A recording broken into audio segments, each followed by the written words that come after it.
Hi everyone, సింపుల్గా చేసుకునే తోటకూర ఫ్రై. ఇది ఆరోగ్యానికి ఎంతో మంచిది. ఇది వెయిట్ లాస్కి కూడా చాలా మంచిది. ముందుగా అయితే తోటకూరని అయితే చిన్న చిన్న మంచిగా నీట్గా ఏరుకొని దాన్ని మొత్తం సన్నగా అయితే కట్ చేసుకోవాలి.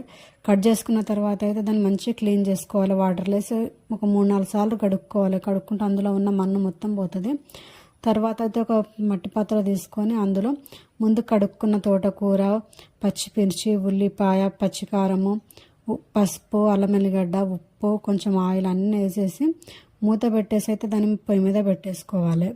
ఇలా చేసుకుంటే అయితే తక్కువ ఆయిల్తో హెల్తీగా వండుకోవచ్చు. ఇది ఆరోగ్యానికి చాలా మంచిగా ఉంటుంది. ఒక 5 నిమిషాలు పెట్టిన తర్వాత అయితే దాన్ని మంచిగా కలుపుకోవాలి. రెండో వైపు మొత్తం తింపేసుకోవాలి. ఇలా కలిపేసి మరొక 5 నిమిషాలు దాన్ని మూత పెట్టేసి ఉడికించుకోవాలి. అందులో వచ్చే వాటర్ తోటి అది మంచిగా ఉడికిపోతుంది. అంతే, ఎంతో టేస్టీగా ఉండే తోటకూర అయితే రెడీ అయిపోతుంది.